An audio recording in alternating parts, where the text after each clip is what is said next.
संरचनात्मक और क्रियात्मक इकाई को कोशिका याद हुआ? फिर से एक बार बोले। अभी तुरंत गरम गरम याद कर लेना क्लास में ही, ठीक है? जिससे कि अगर हम बाहर निकलते हैं क्लास से बाहर, अब कोई पूछ दे तुरंत जवाब देने के लिए तैयार चाहिए। जीव शरीर के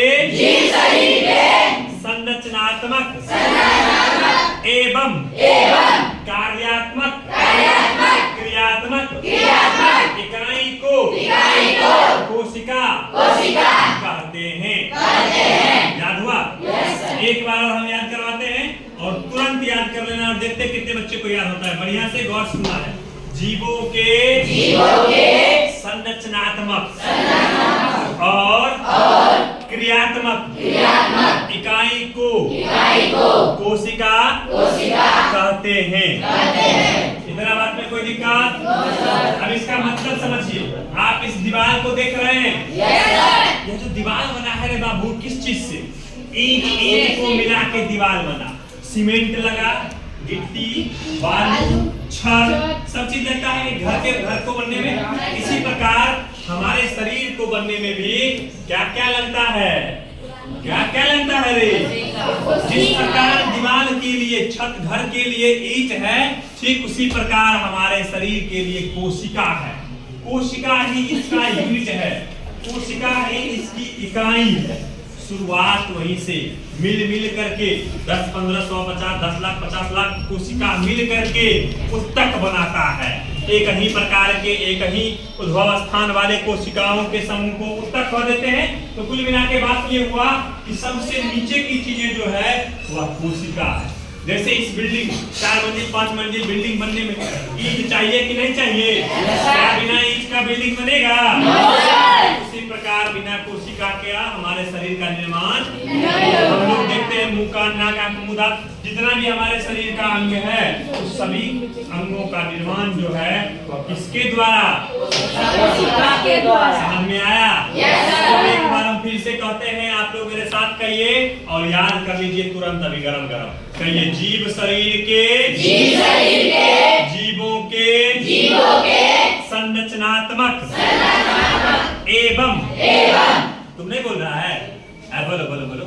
जीव शरीर के जीवों के संरचनात्मक एवं क्रियात्मक इकाई को कोशिका कहते हैं।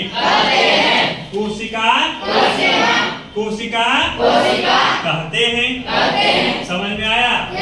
इसमें से कोई एक बच्चा ऐसा है, कोई बच्चा जो हमको बात सुना सकता है? कोई नहीं याद कर पाया? एक भी नहीं। एवं कितना याद हुआ? जीवों के संरचनात्मक कितना याद हुआ? एवं क्रियात्मक इकाई को कोशिका कहते हैं।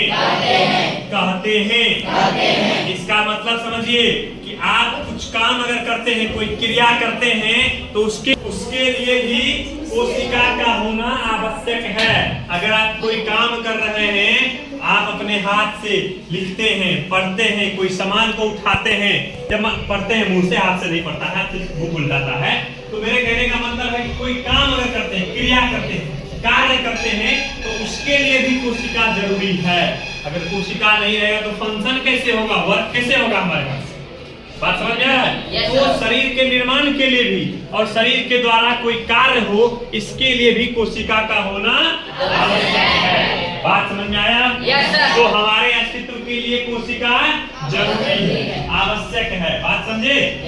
अब बताओ, एक बार हम लास्ट बार कहते हैं कोशिका का परिभाषा, और हम नहीं लिखाएंगे, तुम खुद लिख लेगा, ठीक है? चलो पहले याद ही कर लेते हैं, सीधे लिख लेंगे, उसके बाद खुद लिख लीजिएगा। बोलिए जीवों के क्रियात्मक एवं संरचनात्मक इकाई को कोशिका कहते हैं। पक्का याद हुआ? चलो रे कराओ, बताओ कोशिका किसे कहते हैं? बहुत बढ़िया, वेरी गुड, ताली उसके लिए। अब तुम बताओ, तुम खड़ा हो जाओ, बोलो कोशिका किसे कहते हैं? वेरी गुड, बैठिए। इसका मतलब ऐसा है कि याद सबको है लेकिन बोलना नहीं चाह, ऐसा है? मतलब जानते हैं सब कुछ, बताएंगे कुछ भी नहीं। जिसको खड़ा किए जवाब दे दिया, हाथ नहीं खड़ा कर रहा था। अच्छा चलो तरे नुनू बाबू तुम खड़ा हो, बाबू खड़ा हो, आओ बोलो कोशिका किसे कहते हैं?